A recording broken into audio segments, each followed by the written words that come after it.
আমায় আমার বউ সারা সপ্তাহ খুব ভালোবাসতো, কিন্তু রবিবারের রাতে আমায় কাছেই আসতে দিত না আর অন্য ঘরে গিয়ে শুয়ে পড়তো। একদিন রাতে আমার সহ্য হলো না, আমি ওর ঘরে চলে গেলাম। ঘরে গিয়ে দেখলাম বউ ছিল না। যখন একটা পুরনো স্টোররুমের পাশ দিয়ে আমি যাচ্ছিলাম তখন চেঁচানোর আওয়াজ শুনতে পেলাম। যখন আমি ঘরটা খুললাম তখন আমার যেন হুঁশ উড়ে গেল। ওখানে তো আমার বউ একা একা বিছানায় শুয়ে আমি ছটফট করছিলাম, আর বউকে ছাড়া আমার একদম ঘুম আসছিল না। আমার অদ্ভুত অনুভব হচ্ছিল, আর এই জন্য আমি আমার বউয়ের ঘরে চলে গিয়েছিলাম যাতে আমি ওকে আমার ঘরে নিয়ে আসতে পারি। আমার বউ প্রতি রবিবারের রাত আলাদা ঘরে থাকতো। এখনও পর্যন্ত তো আমি ওকে কোনো রকম বাধা দিইনি, কিন্তু আজ রাতে আমার আবেগ আর আমার ইচ্ছার কারণে আমার বউয়ের থেকে দূরে থাকা আমি সহ্য করতে পারছিলাম না। আমি আমার বউয়ের ঘরে গিয়ে দেখি সে নেই। আমি ভাবছিলাম মাঝরাতে আমার বউ কোথায় যেতে পারে। আমাদের বাড়ি অনেক বড়। আমি আমার বউকে খুঁজতে লাগলাম।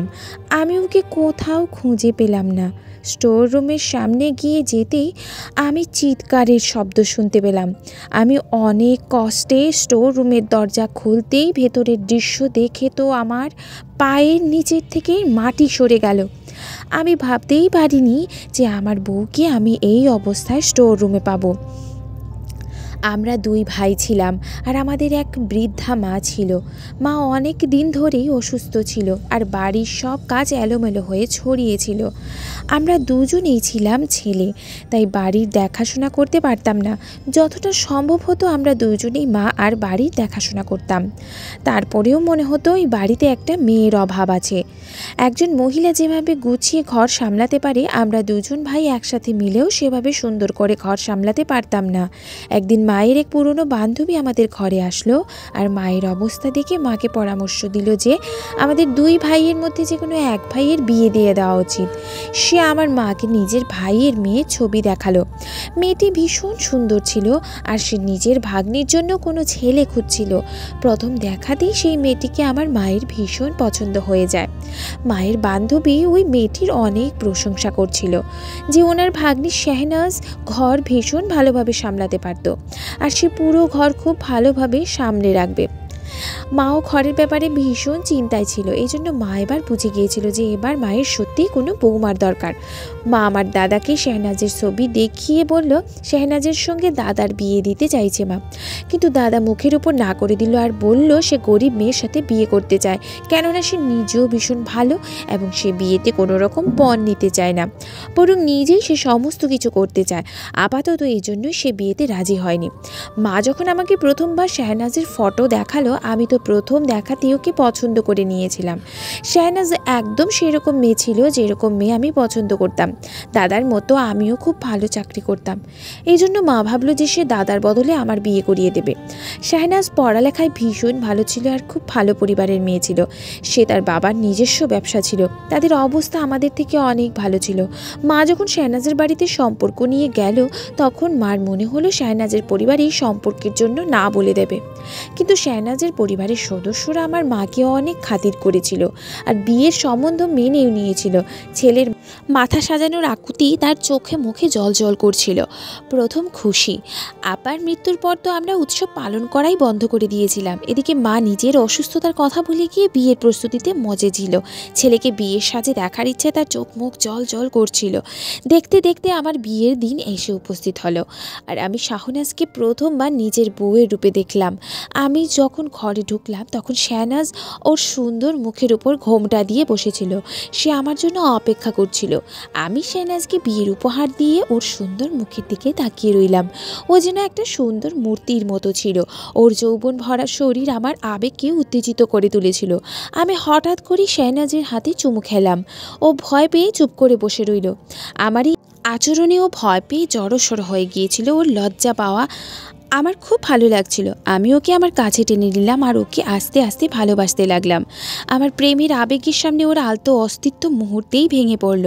শাহনাজ সম্পূর্ণভাবে আমার কাছে নিজেকে সঁপে দিয়েছিল। এই বিয়ের রাতটা আমার কাছে খুবই সুন্দর ছিল। আমি শাহনাজের মধ্যে একজন অসাধারণ জীবনসঙ্গী পেয়েছিলাম। সেও আমার প্রশংসা করত এবং আমরা শারীরিক সম্পর্কে আবদ্ধ হয়েছিলাম। পরের দিন শাহনাজ তার বাড়িতে যায় এবং আমি সারাদিন তার ফিরে আসার জন্য অধীর আগ্রহে অপেক্ষা করছিলাম। আমার দাদা আমার অবস্থা দেখে আমাকে নিয়ে ঠাট্টা করতে লাগলো। আমি দাদার কথায় লজ্জা পেলাম আর সে বলল, ভালো কথা, তুমি তোমার বউকে এভাবেই যত্ন করো। রাতে শাহনাজ ফিরে এলে আমি তার সাথে ঘরে গেলাম এবং আমার হতাশা প্রকাশ করতে লাগলাম। সে আমার কথা শুনে হেসে উঠল। আমি সাথে সাথেই তাকে আমার বুকে জড়িয়ে নিলাম। আমার আর শাহনাজের বিয়ের মাত্র 4 দিন পার হতে না হতেই সে পুরো বাড়ির দায়িত্ব সামলে নিল। সত্যিও ঘরের কাজে ভীষণ পটু ছিল। মা তো শাহনাজের কাজ এবং তার দায়িত্বে এতই খুশি হয়েছিল যে সে খুশি হয়ে পুরো বাড়ির দায়িত্ব শাহনাজের হাতে তুলে দেয়। কিন্তু দাদা শাহনাজের সামনে যেতেও লজ্জা পেত আর শাহনাজের থেকে সব সময় দূরত্ব বজায় রাখত আর নিজের মাথা নিচু করে চলতো। সে তার সব কাজ নিজেই করত। শাহনাজকে কেউ কোনো কাজ বলতো না। শাহনাজও বাড়ির পরিবেশ সম্পর্কে পুরোপুরি জেনে গিয়েছিল আর এবার তো মাও আরাম আর শান্তি পেয়েছিল। শাহনাজ ঘরের কাজ করার সাথে সাথে আমাকেও পুরো সময় দিত। ও আমার পুরো রাত এমনভাবে আদর দিত যে আমি ওর প্রেমে পাগল হয়ে যেতাম। প্রতিটা দিন যাওয়ার সাথে সাথে আমার আর শাহনাজের সম্পর্ক আরও মজবুত হতে লাগলো। আমাদের বিয়ের 1 সপ্তাহ হতে যাচ্ছিল। আমাদের বিয়ের 1 সপ্তাহ হতে চলছিল, কিন্তু একদিন রাতে শাহনাজ নিজের বালিশ তুলে নিল আর বলল যে আজ রাত অন্য ঘরে আলাদাভাবে শোবে। আমি অবাক হলাম। হঠাৎ শাহনাজের কি হলো? আমি তাকে জিজ্ঞেস করলাম, কেন, কি হলো? তুমি কি আমার উপর রাগ করেছো? সে বলল, না তো, এখন থেকে প্রতি রবিবার রাতে সে আলাদা ঘরে ঘুমোবে। শাহনাজের কথা শুনে আমি ওকে জিজ্ঞাসা করলাম যে কি সমস্যা হচ্ছে। আমার তো শাহনাজকে ছাড়া এক মুহূর্তের জন্য সম্ভব না, আর শাহনাজ পুরো রাতের কথা বলছে। আমার মন খারাপ দেখে সে বলতে লাগলো যে তুমি চিন্তা করো না, আসলে আমি মানত করেছিলাম যে যদি আমি এমন বর পাই যে আমায় খুব ভালোবাসবে, তাহলে আমি প্রত্যেক রবিবারের রাতে আমার বরের থেকে আলাদা থাকবো। আর এই জন্য আমি এবার নিজের মনস্কামনা পুরো করতে চাই, কেননা তুমি আমাকে ভীষণ ভালোবাসো। শাহনাজের কথা শুনে আমি বললাম যে যদি তোমার এটাই মানত হয় তাহলে আমার কোনো আপত্তি নেই, কিন্তু তোমাকে ছাড়া আমি কিছুতেই থাকতে পারি না। আমার কথা শুনে সে বলতে লাগলো যে আমাকে ছেড়ে থাকাও ওর জন্য ভীষণ কঠিন, কিন্তু আমরা দুজনে তো একই বাড়িতে আছি আর আমি শুধু একটা মাত্র রাতে আলাদা থাকবো। শাহনাজ বালিশ নিয়ে ঘর থেকে চলে গেল। আমি বিছানায় শুয়ে এপাশ ওপাশ করতে থাকলাম। শাহনাজের অনুপস্থিতিতে আমি এক মুহূর্তও ঘুমাতে পারিনি, কিন্তু আমি এই ভেবে চুপ হয়ে গেলাম যে এটা শুধু একটা রাতের জন্য। ও সারা সপ্তাহ তো আমাকে এত ভালোবেসেছে, আমি তাকে ছাড়া এক রাত একা কাটিয়ে দিতে পারি। পরের দিন সকালে শাহনাজ ঘরে এলে আমি ওকে দেখে বুঝলাম যে ওর মনটা একটু খারাপ বোধ হয়। আমি ওকে জিজ্ঞেস করলাম কি হয়েছে। সে বলতে লাগলো সে ঘরে একা ঘুমাতে পারেনি। আমি ওকে আদর করে জড়িয়ে ধরে বললাম, যদি তাই হয় তাহলে আমাকে ছেড়ে আর যেও না। আমার কথা শুনে শাহনাজ বলতে লাগলো যে কোনো মূল্যে তার ইচ্ছা তাকে পূরণ করতেই হবে, আর কিছু দিনের মধ্যেই আমাকে ছাড়া থাকার অভ্যাস ওর হয়েই যাবে। আমি শাহনাজকে বিরক্ত করার জন্য মজা করে বললাম, তুমি খুব নিষ্ঠুর, নিজের ওপরেও জুলুম করছো আর আমার উপরেও। তুমি তো অন্য কোনো মানত চাইতে পারতে, কিন্তু তুমি আমাকে কষ্ট দেওয়ার জন্য এরকম মানত চেয়েছো। শাহনাজ আমার দিকে হালকা তাকালো, আমার ঘরের কাজে ব্যস্ত হয়ে গেল। আমি গিয়ে মার কাছে বসলে সে শাহনাজের অনেক প্রশংসা করছিল। আমি খুব খুশি ছিলাম যে আমার মায়ের শাহনাজকে নিয়ে বাকি শাশুড়িদের মতো কোনো সমস্যা ছিল না। এখন বাড়িটির খুব ভালোভাবে রক্ষণাবেক্ষণ করা হচ্ছিল আর সবাই যার যার জায়গায় খুব খুশি ছিল। শাহনাজ মায়ের এত ভালো যত্ন নিল যে মায়ের স্বাস্থ্যও ভালো হয়ে উঠেছিল। কেউ একজনই ঠিকই বলেছেন যে ভালো বউ ঘরকে স্বর্গ বানায়, আর সত্যিই তাই। মা শাহনাজ আমার ঘরকে স্বর্গ বানিয়ে দিয়েছে। প্রতি রবিবার রাতে সে আমাকে যন্ত্রণায় ফেলে অন্য ঘরে চলে যেত, আর এই জিনিসটা আমার একদম ভালো লাগতো না। আমি একা বিছানায় শুয়ে শাহনাজের অনুপস্থিতিতে অনুভব করতাম। শাহনাজের কোলে ঘুমিয়ে আমি অভ্যস্ত হয়ে গিয়েছিলাম। যতক্ষণ না আমি ঘুমিয়ে পড়তাম শাহনাজ আমার মাথায় হাত বোলাতে থাকতো, এবং এখন তো আমি তাকে ছাড়া ঘুমাতেও পারি না। শাহনাজ আমাকে একদম তার নিজের করে নিয়েছিল। ঠিক এরকমই এক রাতে শাহনাজ অন্য ঘরে চলে গেল, তাই আমি একাই ঘুমাতে পারলাম না। আর তারপর আমি ঠিক করলাম যে এখন থেকে আর শাহনাজকে আমার থেকে আমি দূরে থাকতে দেব না। আর এই দূরত্বটা মুছে দেব। আর এটা ভাবতে ভাবতে যখন আমি ওই ঘরে পৌঁছলাম তখন ওকে পেলাম না। তাই ওকে খুঁজতে গিয়ে স্টোর রুম থেকে আমি চিৎকারের আওয়াজ শুনতে পেলাম। তাই সাথে সাথে আমি স্টোর রুমে ঢুকলাম। আমার স্ত্রী শাহনাজ আমার দাদার সাথে স্টোর রুমে উপস্থিত ছিল আর সে বাজেভাবে চিৎকার করছিল। আমার দাদা ওর দু হাত চেপে ধরে ওকে চুপ করানোর চেষ্টা করছিল। আমি যেই ভেতরে ঢুকলাম আমার দাদা আমাকে বলল, তোর বউ এখানে তার প্রেমিকের সাথে লুকিয়ে দেখা করছিল। আর আমি যখন ভেতরে এলাম তখন সে চিৎকার করতে লাগলো, কিন্তু ওর প্রেমিক পালিয়ে গেল। যখন আমি তাকে বললাম যে আমি তো তোমার সব সত্যি বলে দেব, তখন ও উল্টে আমাকেই দোষ দিল আর বলতে লাগলো যে সে তোমাকে বলবে। আমি ওর সম্মানহানি করতে যাচ্ছিলাম। দাদার কথা শুনে আমার মুখ রাগে লাল হয়ে গেল।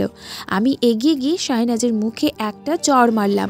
অনেকক্ষণ ধরে কিছু বলতে চাওয়া শাহনাজ চড় খেয়ে একেবারে থমকে গেল আর আমাকে বলতে লাগলো, একবার হলেও আমার কথাটা তো শুনে নাও। কিন্তু আমি নিজের চোখে দেখেছি যে মাঝরাতে শাহনাজ কোনো অবস্থায় স্টোর রুমে দাঁড়িয়েছিল। সে বলছিল সে এখানে তার কোনো প্রেমিকের সাথে দেখা করতে আসেনি, বরং আমার দাদা নাকি তাকে ডেকেছে। আমি আমার পবিত্র আর নিষ্পাপ দাদার বিরুদ্ধে ওর মুখে এরকম বিষাক্ত কথা শুনে স্তব্ধ হয়ে গেলাম। আমি শাহনাজকে চুলের মুঠি ধরে টেনে ঘরে নিয়ে আসলাম। আমি যে মেয়েকে নিজের মান ইজ্জত ভাবতাম আর যাকে এত ভালোবাসতাম, সে আমারই পিঠে ছুরির আঘাত করলো। আজ আমি বুঝতে পারলাম যে পুরো সপ্তাহ আমাকে খুশি করার পর রবিবারে কেন সে অন্য ঘরে গিয়ে ঘুমাতো। আমি জানতে পারলাম এবার যে এটা তার মানত বা মনস্কামনা ছিলই না, বরং তার প্রেমিকের সাথে দেখা করার সময় ছিল। যদি আজকে আমার দাদা যদি ওকে এই অবস্থায় না দেখতো, তাহলে আমি জীবনভর হয়তো ওর এই কাণ্ড কারখানা জানতেও পারতাম না। আমি শাহনাজকে বললাম যে এক্ষুনি নিজের জিনিসপত্র গোছাও আর নিজের ঘরে চলে যাও। আমার ঘরে ওর জন্য আর কোনো জায়গায় ছিল না। শাহনাজ আমার পায়ের ওপর পড়ে আমাকে বলতে লাগলো যে আমি যাতে ওর কথা একবার অন্তত শুনি। এমনিতে শাহনাজের আর কোনো কথাতেই আমি একদম বিশ্বাস করতে চাইছিলাম না, কিন্তু আমি ওকে একবার সুযোগ দিতে চাইছিলাম। আমি শাহনাজকে ভীষণ ভালোবাসতাম, তাই আমি ওকে বললাম যে একবারই সুযোগ, যা বলার বলো। ও বলতে লাগলো যে বিয়ের আগে একটা ছেলেকেও পছন্দ করতো, কিন্তু তাদের দুজনের মধ্যে এমন কোনো সম্বন্ধ ছিল না যে শাহনাজকে লজ্জা পেতে হবে। ওই ছেলেটি শাহনাজকে পছন্দ করতো, কিন্তু ওর বাড়ির লোক সম্বন্ধ পাঠাতে রাজি হয়নি। শাহনাজ এর কাছে ওই ছেলেটার কিছু ছবি রাখা ছিল আর ওই ছেলেটি দুবাই যাচ্ছিল। তো শাহনাজ ভেবেছিল যে ওই ছেলেটিকে ছবিগুলো ফেরত দিয়ে দেবে, কেননা এখন ও আমার বউ আর ও আমাকে ভীষণ ভালোবাসে। একদিন যখন ও নিজের মায়ের সাথে দেখা করার জন্য নিজের ঘরে গেল, তখন সমস্ত কিছু জিনিসপত্র গুছিয়ে নিয়ে ওই ছেলেটির সাথে শেষ দেখা করার জন্য ওকে হোটেলে ডেকেছিল।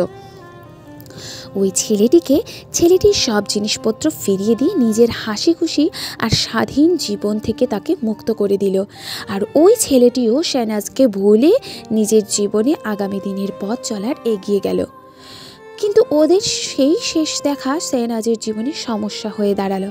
যখন শাহনাজ ওই ছেলেটির সাথে দেখা করতে শেষবারের মতো হোটেলে গিয়েছিল, তখন আমার দাদা ওকে দেখে নিয়েছিল আর লুকিয়ে ওর ভিডিও বানিয়ে নিয়েছিল, যেখানে ওই ছেলেটা শাহনাজের হাত ধরে চিরজীবনের জন্য বিদায় জানাচ্ছিল। শাহনাজের মনে হচ্ছিল তার প্রাক্তনের সাথে তার যে সম্পর্কটা সেটা মাটির তলায় চাপা পড়ে গেছে, আর এবার ও আমার সাথে খুশি খুশি একটা সুন্দর জীবন কাটিয়ে দেবে।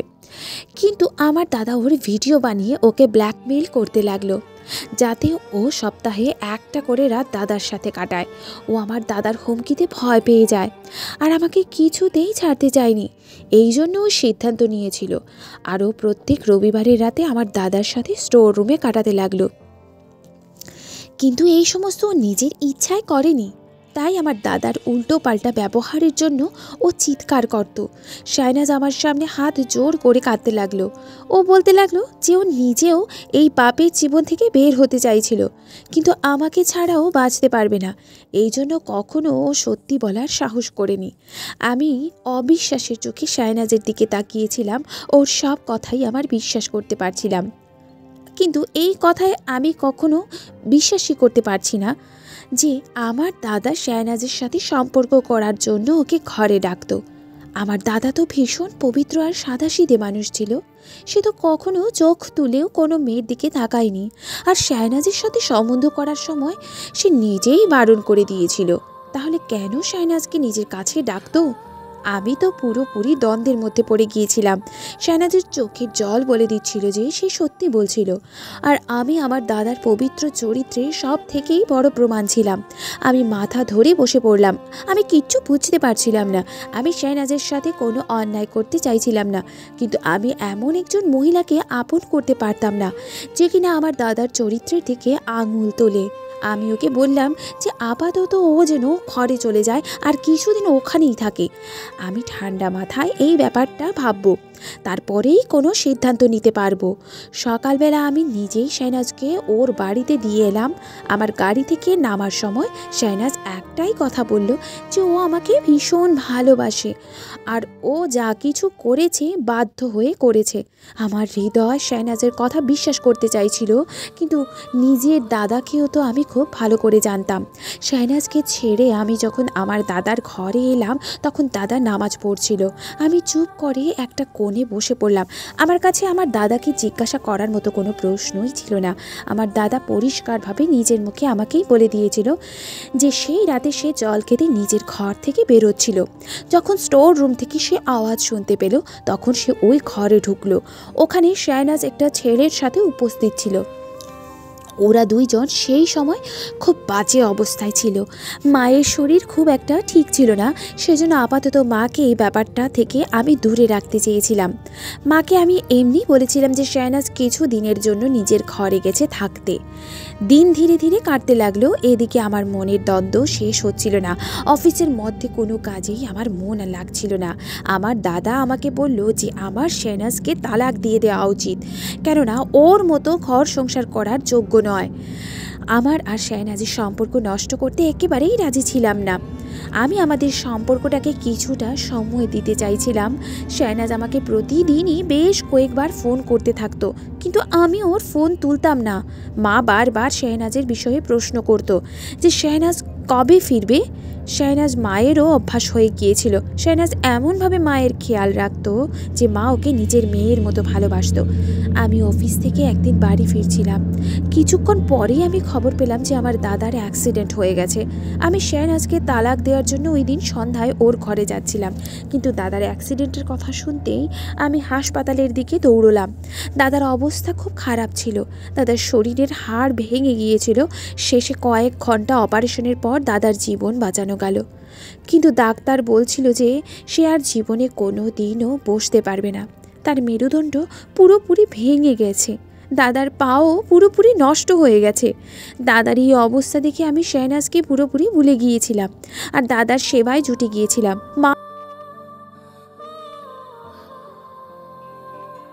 দাদাকে নিয়ে ভীষণ সমস্যায় ছিল। তার অবস্থা তো আরও খারাপ হয়ে গিয়েছিল। আমি একা তাদের দুজনকে অনেক কষ্ট করে সামলাচ্ছিলাম। না জানি কার বাজে নজর আমাদের ঘরের খুশির উপর পড়ে গিয়েছিল। দাদার 15 দিন পরে যখন পুরোপুরিভাবে জ্ঞান ফিরল আর সে কথা বলার মতো অবস্থায় আসলো, তখন সে আমাকে যা বলল সেটা শুনে আমার তো প্রাণ বেরিয়ে যাওয়ার মতোই অবস্থা হলো। সে কাঁদতে কাঁদতে বলল শাহনাজের কোনো ভুল ছিল না, সে যা বলেছে সব সত্যিই বলেছে। সে সত্যি ওই ছেলেটার সাথে শেষ দেখা করার জন্য গিয়েছিল, কিন্তু দাদাই নাকি ইচ্ছাকৃতভাবে তাদের কিছু মুহূর্তের ভিডিও বানিয়েছিল যাতে দাদা তার বিরুদ্ধে ব্যবহার করতে পারে। শাহনাজ খুব ভালো আর ভদ্র মেয়ে ছিল। যখন সে জানতে পারলো যে দাদার কাছে তার ভিডিও আছে যার মাধ্যমে সে ওর আমার সম্পর্ক শেষ করে দিতে পারে, তখন সে দাদার কাছে কাকুতি মিনতি করেছিল যে যাতে দাদা সেরকমটা না করে। দাদা খুব ভালো করে জানতো যে শাহনাজ আমাকে ছাড়া থাকতে পারবে না। এই জন্যই দাদা তার পুরো সুযোগ নিয়েছিল আর তাকে বাধ্য করেছিল যে সপ্তাহে একটা করে রাত যাতে দাদার সাথে সে কাটায়। প্রথমে শাহনাজ মানা করেছিল, কিন্তু দাদা যখন তার ভিডিও বানিয়ে তাকে ব্ল্যাকমেল করেছিল তখন সে বাধ্য হয়েছিল। দাদা বলতে লাগলো যে প্রত্যেক সপ্তাহে সে শাহনাজের সাথে জোর জবরদস্তি সম্পর্ক স্থাপন করত, আর শাহনাজ তাই এইভাবেই চেঁচাতে থাকতো আর ও এই সমস্ত নিয়ে ভীষণ চিন্তায় থাকতো। ও আমাকে ঠকাতে চায়নি। সেই দিন রাতেও শাহনাজ নিজেকে বাঁচানোর জন্যই চেঁচাচ্ছিল আর অপেক্ষা করছিল যে ওকে দাদা যাতে ছেড়ে দেয়। কাঁদতে কাঁদতে দাদা বলল যে সে একজন সরল মেয়ে জীবন নষ্ট করেছে, আর এই জন্যই উপরওয়ালা এমন শাস্তি দিয়েছে তাকে। আমি তো দাদার কথা শুনে থ হয়ে গেলাম। আমার সেই দাদা, যাকে আমি ভীষণ ভালো আর সাদাসিধে ভাবতাম, সে এতটা নীচ হতে পারে যে আমার বউয়ের সাথে সে সম্পর্ক স্থাপন করত। দাদা বলতে লাগলো, যখন শাহনাজ বিয়ে করে বাড়িতে আসলো, দাদা ওর ওপর থেকে নজর সরাতেই পারতো না। শাহনাজের সৌন্দর্য তাকে বেকাবু করে দিত, কিন্তু তাও সে মাথা নিচু করে থাকতো। তারপরে একদিন যখন দাদার সুযোগ পেয়ে গেল, তখন সে শাহনাজকে বাজেভাবেই ব্যবহার করতে লাগলো। সে ভুলে গেল যে কেউ একজন এমনও আছে যে তার পাপ দেখতে পাচ্ছে। আমি হসপিটাল থেকে বেরিয়ে শাহনাজের ঘরের দিকে যেতে লাগলাম। শাহনাজকে নিজের জীবনে ফিরিয়ে আনার ইচ্ছে আমার প্রবল হয়ে গেল। আমি ভেবে নিয়েছিলাম যে আমি তার পায়ের উপর পড়ে থেকে আমার দাদার নোংরামোর জন্য ক্ষমা চাইব, কেননা আমার দাদাকে স্বয়ং আল্লাহ এত বড় শাস্তি দিয়েছেন যে আমরা মানুষেরা তা ভাবতেও পারি না। নিজের দাদার এই অবস্থা দেখে আমি তাকে ক্ষমা করে দিয়েছিলাম। আমি বিশ্বাস করতাম যে আমাকে এতটা ভালো নিশ্চয়ই বাসে যে ও আমাকে আর আমার দাদাকে ক্ষমা করে দেবে, আমাকে দ্বিতীয়বার সে ঠিক আপন করে নেবে। ঈশ্বরের লাঠিতে শব্দ হয় না, কিন্তু যখন সেটা মানুষের উপর পড়ে তখন মানুষ সেটা সহ্য করতে পারে না। ধন্যবাদ বন্ধুরা।